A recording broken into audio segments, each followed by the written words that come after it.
And Vishnu Pad Paramahamsa Saraswati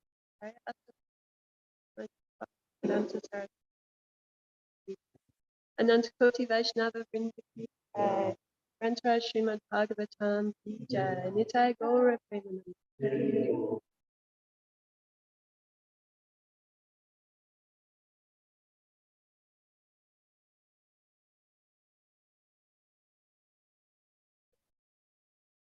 Everyone can hear me well enough without my phone.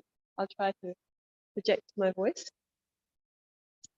So we'll read from Srila Prabhupada Lilamrita.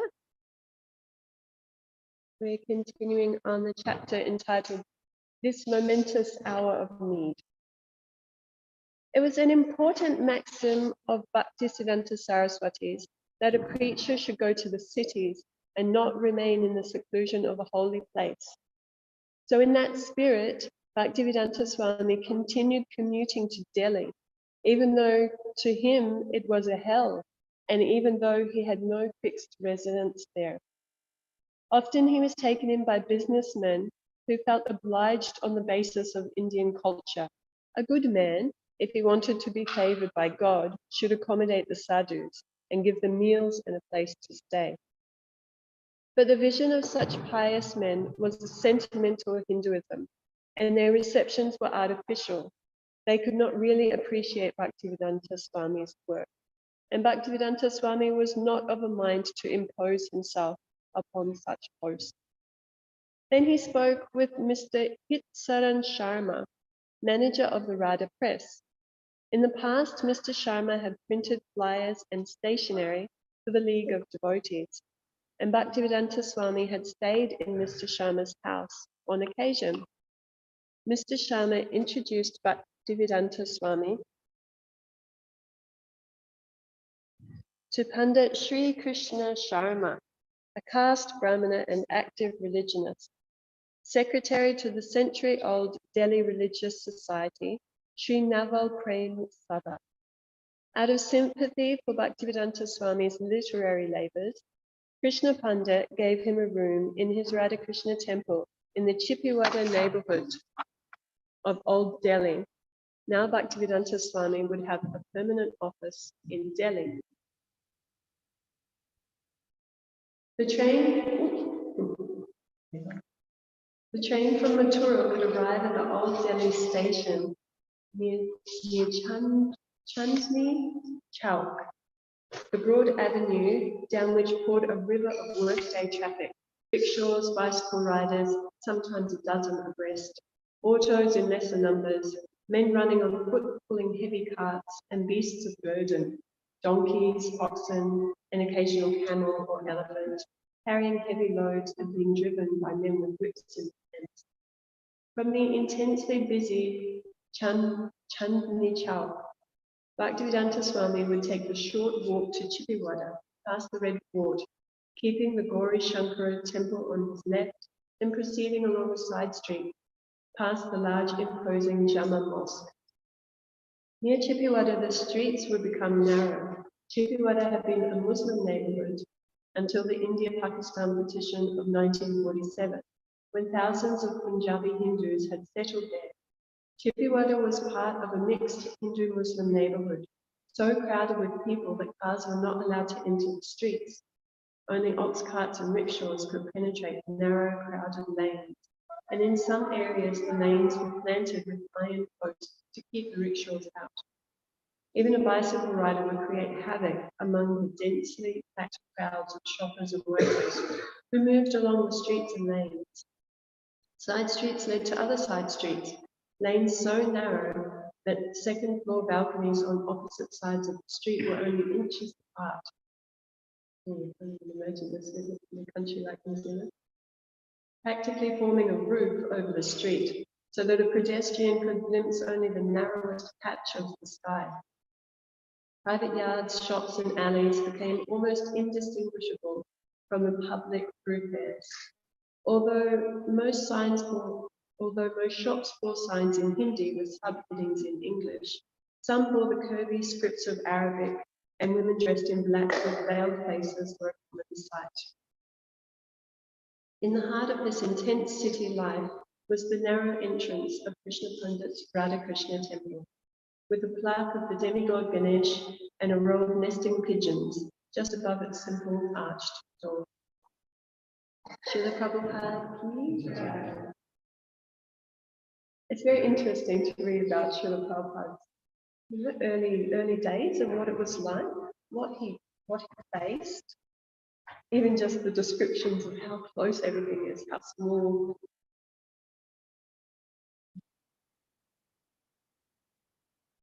Om Namo Bhagavate Vasudevaya. Om Namo Bhagavate Vasudevaya. Om Namo Bhagavate Vasudevaya.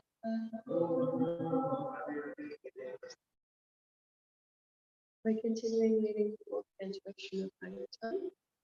Chapter 22, entitled Preacher Maharaj's Meeting with the Four Kumaras, up to text 49.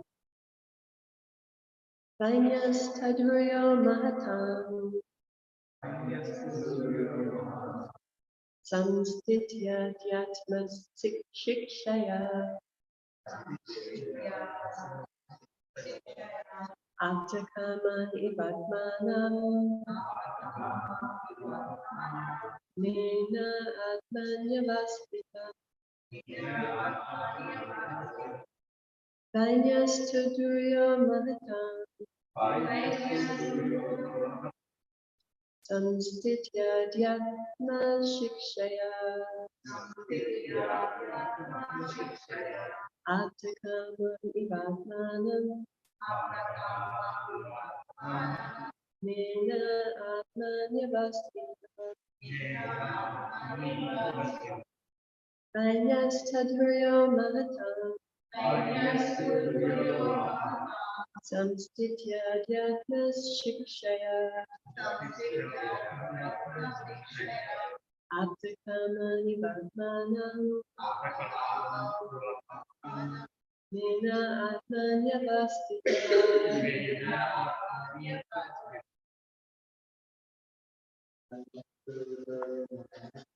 Vainyas Taduryo Mahatam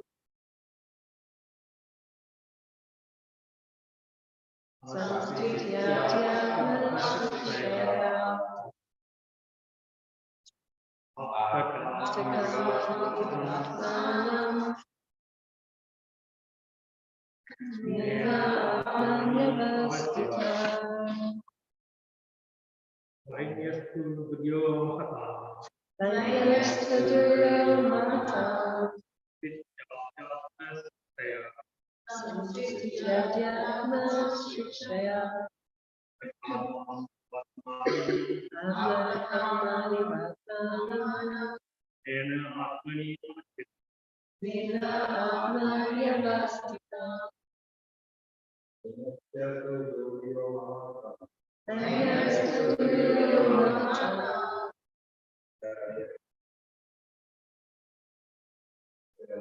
Samstitya Dhyatma Shikshaya Atakaman Ivatmanam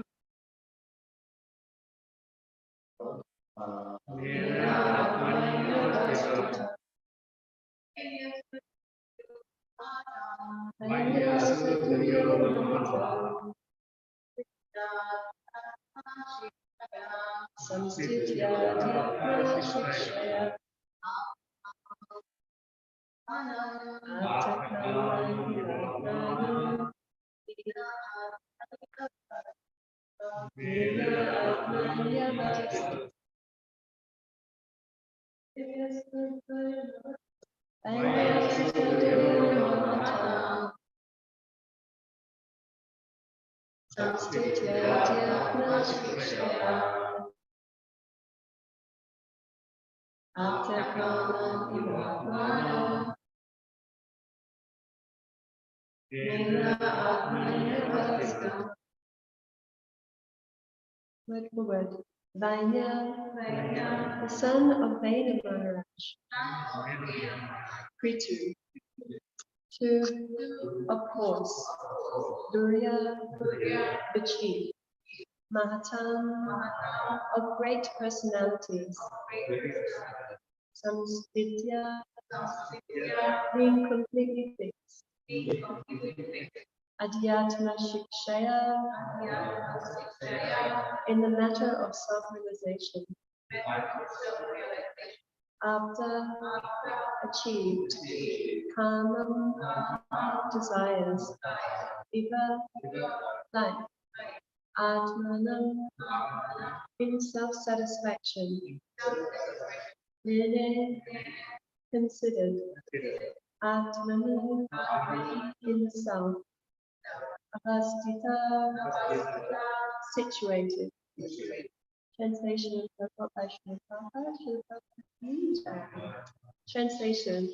Amongst great personalities, Maharashpritu was the chief by virtue of his fixed position in relation to spiritual enlightenment. He remains satisfied as one who has achieved all success in spiritual understanding. Purport.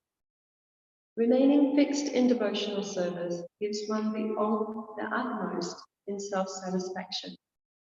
Actually, self-satisfaction can be achieved only by pure devotees who have no desire other than to serve the Supreme Personality of God. Since the Supreme Personality of Godhead has nothing to desire, he is fully satisfied with himself. Similarly, a devotee who has no desire other than to serve the Supreme Personality of Godhead is as self-satisfied as the Supreme Lord. Everyone is hankering after peace of mind and self-satisfaction, but these can be achieved only by becoming a pure devotee of the Lord. King Pritu's statements in previous verses regarding his vast knowledge and perfect devotional service are justified here, for he is considered best amongst all Mahatmas. In Bhagavad Gita 9:13, Sri Krishna speaks of Mahatmas in this way. Mahatmanas tumam parta daivim prakritim ashrita ajantyam manaso yakta bhuta. O son of Krita, those who are not deluded, the great souls, under the protection of the divine nature, they are fully engaged in devotional service because they know me as the Supreme Personality of Godhead, original and inexhaustible. The Mahatmas are not under the clutches of the illusory energy, but are under the protection of the spiritual energy. Because of this, the real Mahatma is always engaged in the devotional service of the Lord. Pritu Maharaj exhibited all the symptoms of a Mahatma, therefore he is mentioned in this verse as Duryo Mahatma, the best of the Mahatmas. Om Vidyana Tinidandasya Jnanajnasya Jai Shri Krishna Chaitanya Prabhu Nityananda Shri Advaita Gadadhar Srivastava Gaura Hare Krishna, Krishna Krishna, Hare Hare, Hare Rama, Rama Rama. Marriage Pritu. Thank you very much for the Maha. So Marriage Pritu is the chief of all of those great personalities. We've heard of his wonderful character throughout these previous chapters and verses. And now we're hearing of his position as the greatest among all great personalities. Because he was fixed in spiritual enlightenment, as we've heard demonstrated throughout these verses, the way that he receives the full fires, the way that he speaks, the way that he leads. He is obviously an extraordinary personality. And Srila Prabhupada begins the purport by speaking about remaining fixed in devotional service. Yes, that by remaining fixed in devotional service, one can attain the greatest self-satisfaction.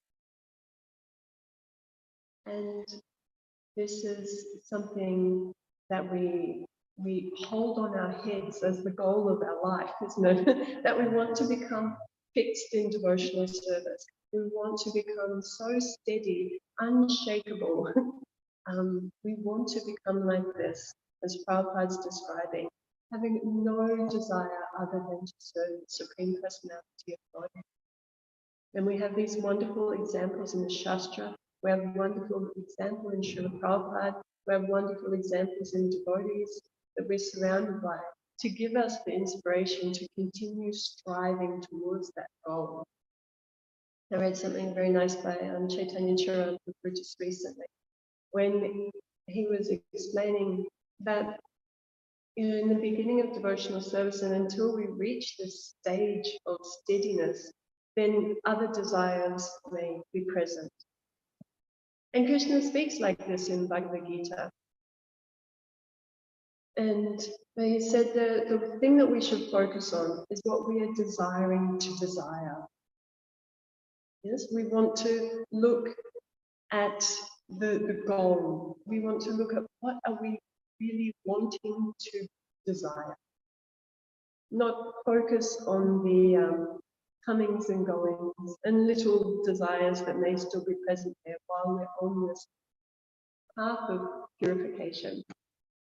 But actually always keeping that goal there. What am I desiring to desire? What is my goal? What is my real desire in my heart? Because as Prabhupada explains in the second chapter of Bhagavad Gita, I always found this very comforting. Krishna gives a really wonderful overview of what it's like to be stuck in this material world, yes, and what it's like to have a material body. And Srila Prabhupada says that while we have a material body, desires for sense gratification will be present as part of having a material body. Yes. We have a material body, it gets hungry, we want to eat. We have a body, therefore we have desires.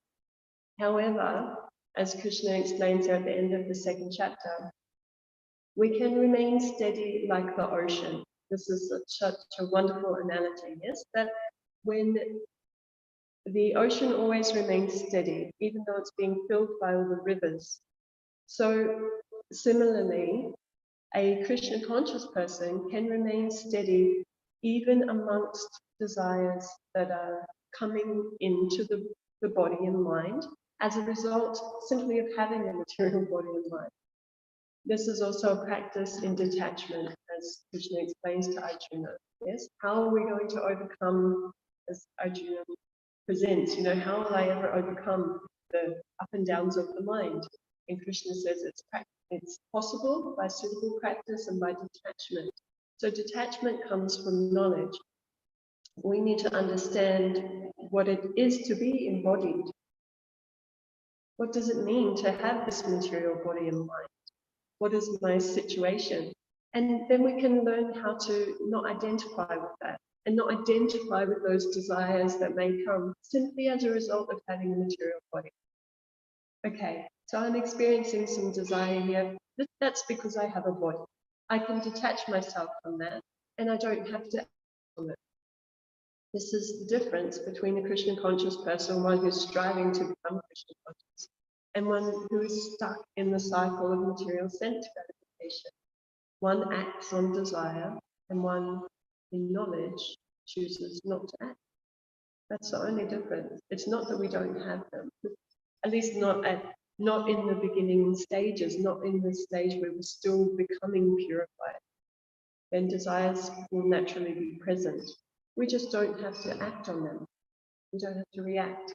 And this is this wonderful example Krishna gives. I love this example. I love the ocean. When you go in the ocean, you're rocked by waves, yes, all the time. And yet you can remain steady when you learn just how to move with it. Start fighting or going through the way. Anyway, there's lots of things you can learn from the ocean. One is how to remain steady amongst the comings and goings of the waves. And this is what it's like. We're embodied, there are comings and goings of desires, but we can remain steady. How do we remain steady? Prabhupada also explains that in that verse in the second chapter. Because we're fixed in devotional service.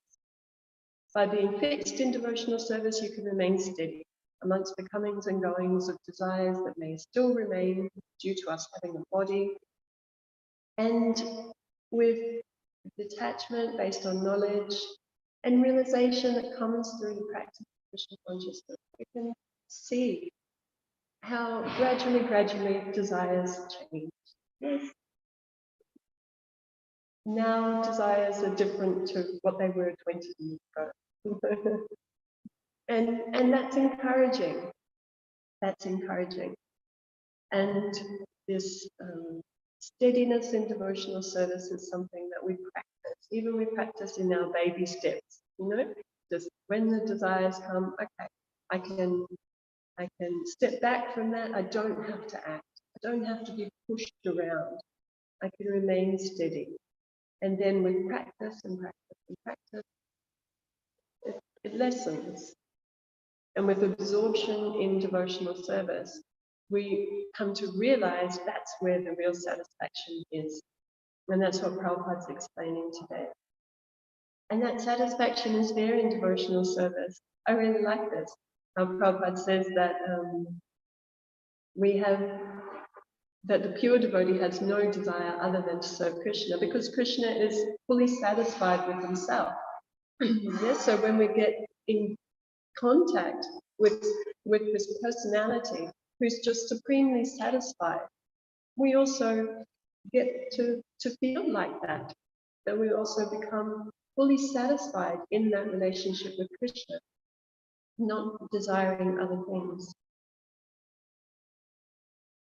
So this is, again, this is something that we hold on our head as the topmost goal in our life, actually.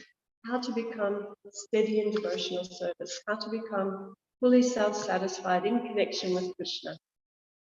And that's what every day we're taking baby steps towards, taking little steps toward Krishna, trying to become more absorbed in remembrance of Krishna, trying to make our practice meaningful.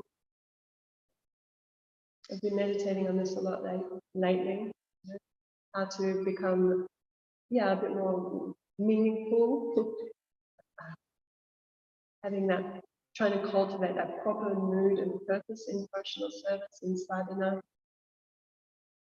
And in that way, we can deepen our relationship with Krishna and take those steps to become steady and satisfied. As Prabhupada says here, everyone is hankering after peace of mind and self-satisfaction. And whenever we talk to anyone in the world, this is one of the main concerns: peace of mind, satisfaction. Everyone feels this dissatisfaction in life, disconnection, lack of peace. We just have to look around in our environment and see the lack of peace there. So Krishna gives, in Bhagavad Gita, Prabhupada called it the peace formula. Yes? This the fifth chapter of Bhagavad Gita, 29, Bhaktaram Sarvabhutanam Suridam Sarvabhutanam Yatmanam Shanti Richati. And Prabhupada says that by understanding these three things, this leads to peace. So, Bhaktaram Tapasam. So, Krishna, he is the beneficiary of all sacrifices and austerities. So, basically, everything that is to be offered should be offered to Krishna. Sarva Loka Maheshwaram, he is the supreme controller of all planets, all the demigods, all other personalities. So basically, as we understand it, Krishna's position is topmost.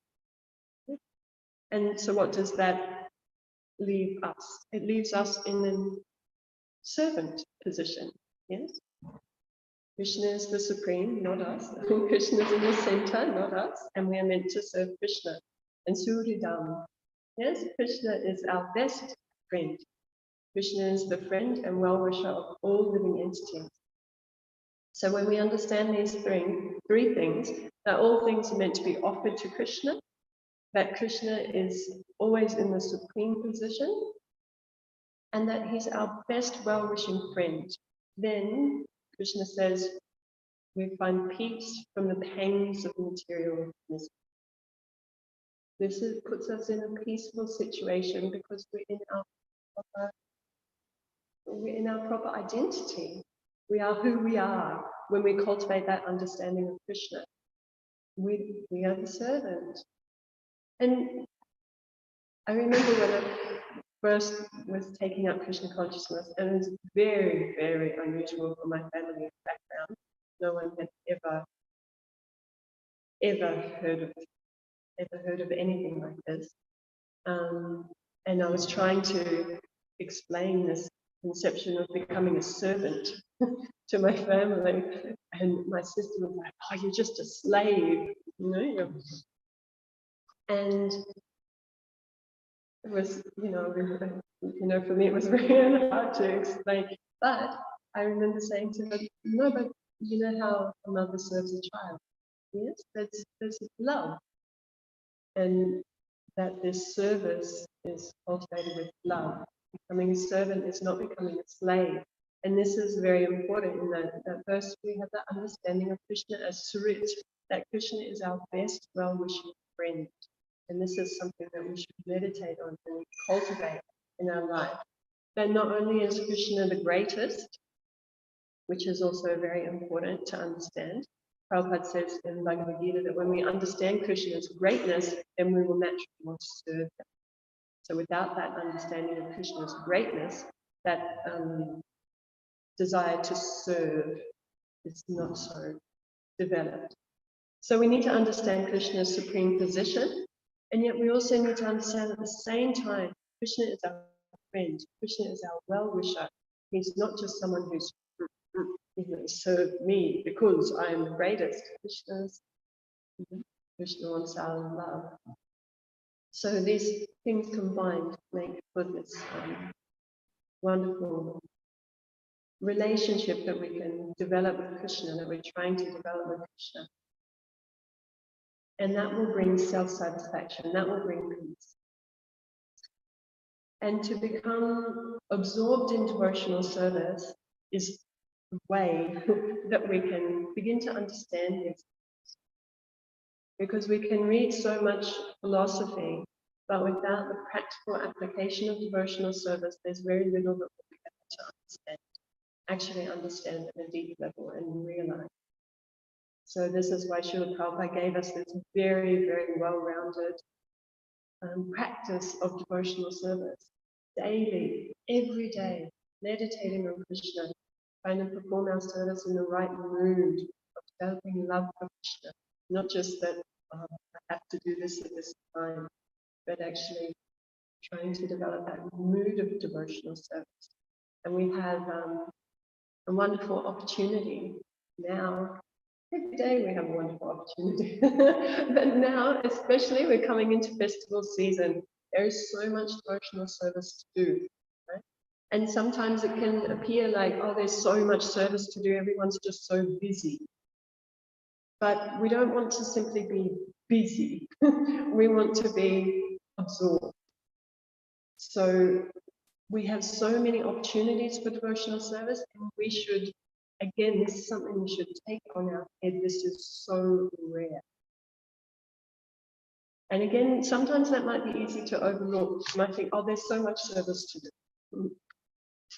And yes, Krishna's service is unlimited, but to be given the opportunity to engage in Krishna service is rare. It is a rare opportunity given, because that's how we can conquer Krishna. Yes, that's how we can get close to Krishna. It's a very rare opportunity to be given to be able to engage in devotional service. So whatever service we're able to perform, sweeping the floor, on the altar, performing the puja, talking to a guest, whatever service we're able to perform, we can remember this is a rare opportunity Krishna is giving me. This is an opportunity to develop love for Krishna. In every little thing that we get to do. So we have these festivals coming up, there's a lot to do. It's a real opportunity to become absorbed. And we can follow in the footsteps of Sri Chaitanya Mahaprabhu, who taught us how to be devoted, how to perform devotional service. And today, because we're cleaning the temple, I wanted to speak of the pastime of the Lord's cleansing of each temple. Because it's very, very instructive. It's very sweet and it's very intimate. And it ties in really well with what Prabhupada's discussing today in the book, that in devotional service we are under the control of the internal energy. Right? This is not under the external energy. So to become under the protection of the internal energy is a very, very special opportunity. So let's hear from Sri Chaitanya Mahaprabhu and how he approaches this service. And we can hopefully get some inspiration today for our cleansing of Shishirada temple, which is again a very special and intimate service. Right? we may think so many things, but devotional service is a rare opportunity. So we know when Rath Yatra occurs that Lord Jagannath, he goes from the Jagannath temple and he goes to take rest at Gundichi temple. So it describes in the 12th chapter of the Madhya Lila in Chaitanya Charitamrita that when it was almost Rath Yatra time, Sri Chaitanya Mahaprabhu, he went to the superintendent of the temple and Kashi Mishra, and he begged them, describes that, he uses that word, he begged. He begged them for permission to cleanse the Gundicha temple. So even let's just meditate on that for a moment. And that Sri Chaitanya Mahaprabhu, the Supreme Personality of Godhead himself, and he is begging for the opportunity to cleanse the temple. Now, I was listening to one lecture by and he was describing how, in general, this cleansing of the Gundicha temple was done by just workers at the temple. And so it was very unusual that someone such as Sri Chaitanya Mahaprabhu was going to beg for this service. And when the superintendent of the temple heard his request, his response was, "This is not a service befitting you.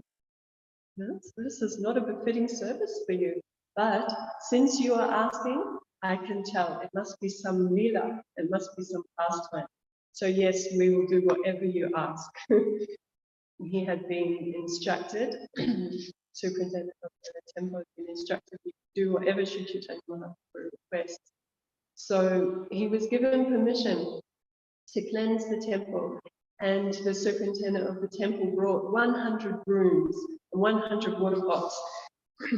And Sri Chaitanya Mahaprabhu, he personally smeared sandalwood pulp on all the devotees' bodies and gave them a broom. Here we go. The service begins. And they took those brooms and they had a big kirtana down to the Gundicha temple. And then when they arrived at the temple, there were all these people holding water pots, just waiting outside. And Sri Chaitanya Mahaprabhu, big kirtan, this is something that was going on, and it would be great to emulate today, that during the cleansing of the Gundicha temple, there was always kirtan. Everyone was chanting. Describes in Chaitanya Charitamrita that whenever someone had to ask something, can I have a broom? Can I have it? All they said was Krishna, Krishna, like these Grace Colors of Maradogs to us, yes, see you, Krishna. But that was the only words they used to communicate, was Krishna, Krishna. So the Lord went into the Gundicha temple with all the devotees, and everyone had a broom. And they started sweeping. And they were sweeping everywhere. They were sweeping on the walls. They were reaching up to the ceiling. They were sweeping on the floor. They were getting all the hay and dirt and dust. And Sri Chaitanya Mahaprabhu himself went to the sitting place of Lord Jagannath, and he with his own hands was cleaning the asana for Lord Jagannath. So they were sweeping so much, and they were collecting big piles of dirt and dust.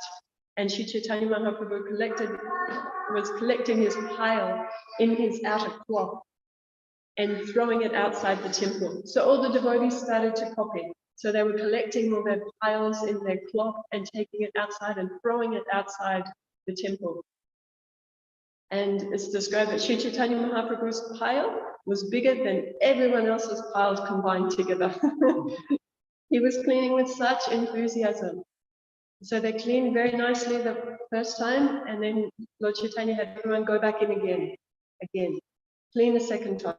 He was giving everyone places to clean, and he was going around, he was teaching by his example, which is Sri Chaitanya Mahaprabhu.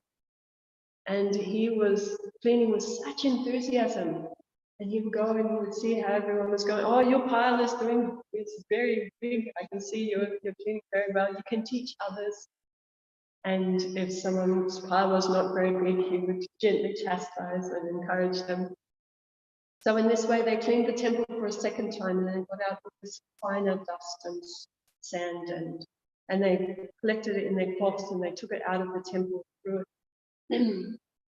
And then we can just imagine the scene, this very, very ecstatic. Everyone's chanting, everyone's throwing dust, everyone's cleaning, and then there are devotees with water pots just waiting. And then the devotees with the water pots came in, and they were handing water pots to the other devotees, and everyone starts throwing the water. They threw the water up on the ceiling, it comes gushing down the walls, water all over the floor. Lord Chaitanya himself, he was cleaning with the water, Lord Jagannath Simhasan, and he took his own cloth and he was cleaning with his cloth. And it's described that when Lord Chaitanya was cleaning, he was crying, and those tears would fall and he would clean with those tears. And everyone was just in such an ecstatic mood. There was water coming everywhere. The temple room was filling up with water on the floor. And then it's described there was some outlet. Somehow they opened the doors and it all started gushing out like rivers into the outer parts of the temple. They cleaned all the rooms in the temple, not simply the temple room. They cleaned where the bhoga was kept. They cleaned all the residential areas. They cleaned everywhere. And it's described that the place, after all this water was there, all the devotees were using their cloth to wash and polish and make it so shiny. It's described that the temple and the rooms became as clean and pure as Sri Chaitanya Mahaprabhu's own little mind. So this is also what we're doing when we're cleansing the Lord's temple. Yes, we're taking out all the dust and dirt and gunk from our mind, from our heart. We're taking it and we're throwing it out. And this is why the devotees were throwing the dust far away from the temple so it can't come back in. Yes. So this is what we can meditate on. Actually, we want to take away all of this unwanted things, all these anartas, all these grains, tiny little bits within our heart, take them and throw them out. And Srila Prabhupada gives a really lovely purport in this section that I wanted to read some of. He gives Srila Bhaktisiddhanta Saraswati's commentary on this. So Srila Prabhupada says, this is in the purport from text 135 in the 12th chapter of Chaitanya. Prabhupada writes, in commenting on the cleansing of the Gundicha temple, Srila Bhaktisiddhanta Saraswati Thakur says that Sri Chaitanya Mahaprabhu, as the world leader, was personally giving instructions on how one should receive Lord Krishna, the Supreme Personality of Godhead, within one's cleansed and purified heart. If one wants to see Krishna seated in his heart, he must first cleanse the heart, as prescribed by Sri Chaitanya Mahaprabhu in Shastaka, Cheto Dharana Marjana. In this age, everyone's heart is especially unclean, as confirmed in the Srimad Bhagavatam, Vidyantasto Hyabadrami. To wash away all dirty things accumulated within the heart, Sri Chaitanya Mahaprabhu advised everyone to chant the Hare Krishna mantra. The first result is that the heart is cleansed, Cheto Dharana Marjana. Similarly, Srimad Bhagavatam confirms this statement, Shringatam Swakata Krishna, Punya Shravana Kirtana, Prityantasto Hyapatrani, Vikunoti Srit Satam. Shri Krishna, the personality of Godhead, is the Paramatma, Super Soul in everyone's heart, and the benefactor of the truthful devotee, cleanses desire for material enjoyment from the heart of the devotee who relishes his messages, which are in themselves virtuous when properly pursued. If the devotee at all wants to cleanse his heart, he must chant and hear the glories of the Lord, Sri Krishna, This is a simple process. This is very sweet. Krishna himself will help to cleanse the heart because he is already seated there. Krishna wants to continue living within the heart, and the Lord wants to give directions, but one has to keep his heart as clean as Lord Sri Chaitanya Mahaprabhu kept the Gundicha temple. The devotee therefore has to cleanse his heart, just as the Lord cleansed the Gundicha temple. In this way, one can be pacified and enriched in devotional service. If the heart is filled with straw, grains of sand, weeds, or dust, in other words, Vilasha Purna, one cannot enthrone the Supreme Personality of Godhead there. The heart must be cleansed of all material motives, brought through fruitive work, speculative knowledge, the mystic yoga system, and so many other forms of so-called meditation. The heart must be cleansed without ulterior motive.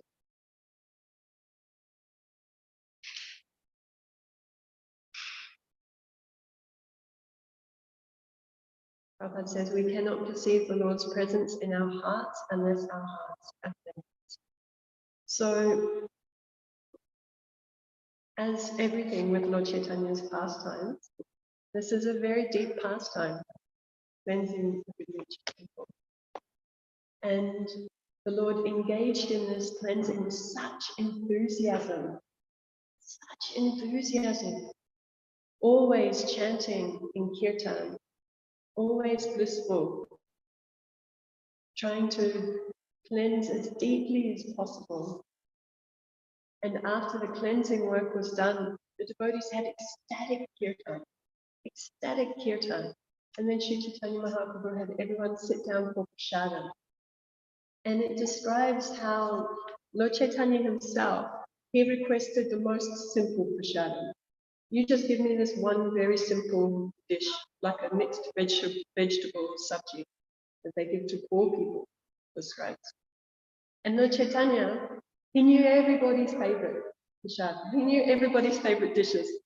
So he was saying, you give more of this to this devotee, you give this one to this devotee, and he was instructing how to distribute the prasadam based on everyone's life.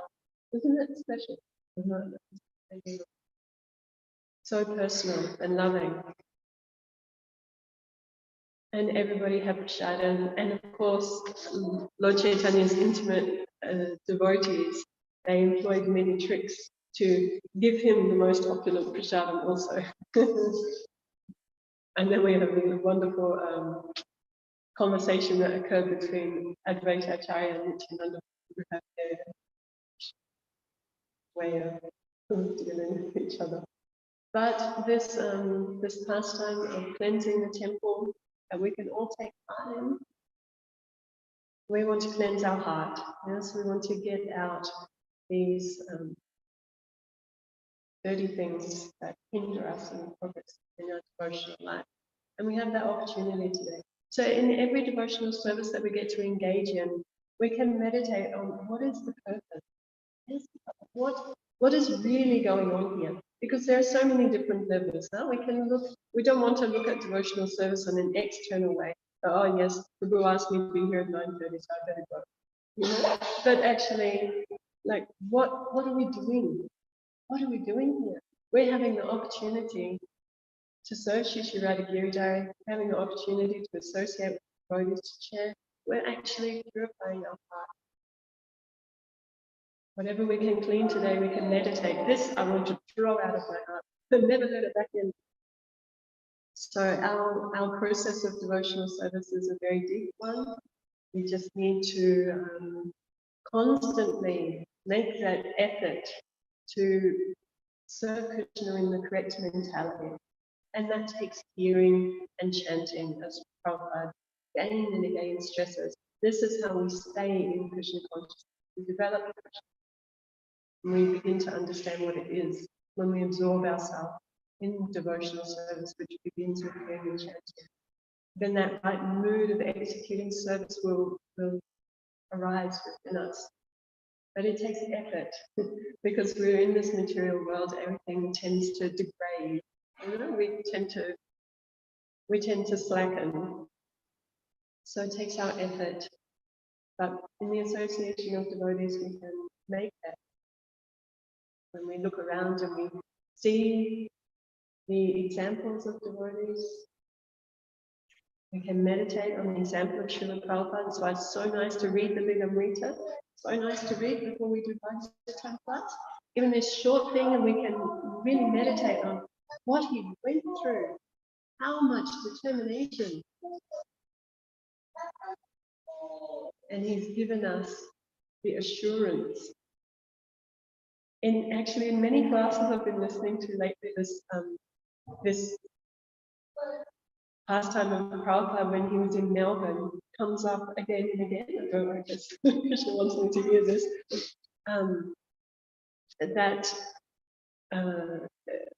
in Melbourne they had built Srila Prabhupada this very high Vyasasana, and he would have to climb up. Yes, I'm sure everybody's heard this pastime many times, you know. Yeah, I don't know why, it's just, I'm hearing it a lot lately. And Prabhupada was giving that very heavy lecture. Yes, that unless you're 100% Krishna conscious, you will not go back to God. And the devotees sitting down, and Prabhupada very high, and Prabhupada looked down, everyone's face was, you know. And Prabhupada, after he finished the class, he took a step down and he lowered the percentage, yes, 90%. And devotees, Jai! And then Prabhupada came down 80%. Jai! And then Prabhupada, one last step, 75%, no less, yes? And all the devotees were in ecstasy. So Srila Prabhupada has given us a lot of help.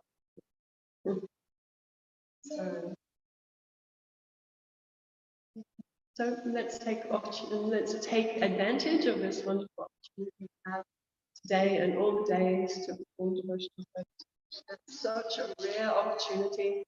Let's not look at it as work. Let's not look at it as something we have to do. Let's look at it as a real privilege in any way that we get to serve Krishna in the association of devotees. It's such a privilege. And I hope and wish that everyone has a really wonderful season. Really meditate on Krishna, Lord Balaram, Junanyatra starts tomorrow. We have so many opportunities to really become involved in devotional service. So let's take it up and engage in blissful devotional service together. So Srila Prabhupada ki jai, Srimad Bhagavatam ki jai.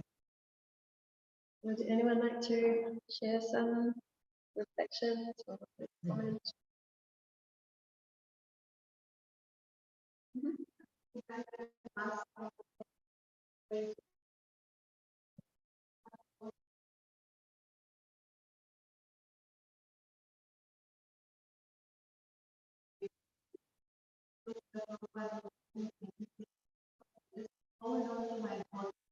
Because I have a key to the bed door. Right. Hold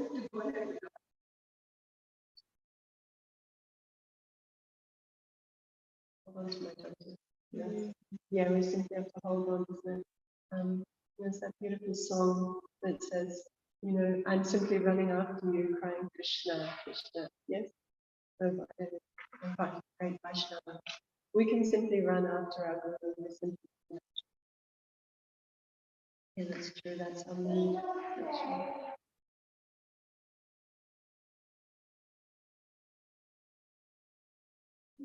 Srila Prabhupada ki jai.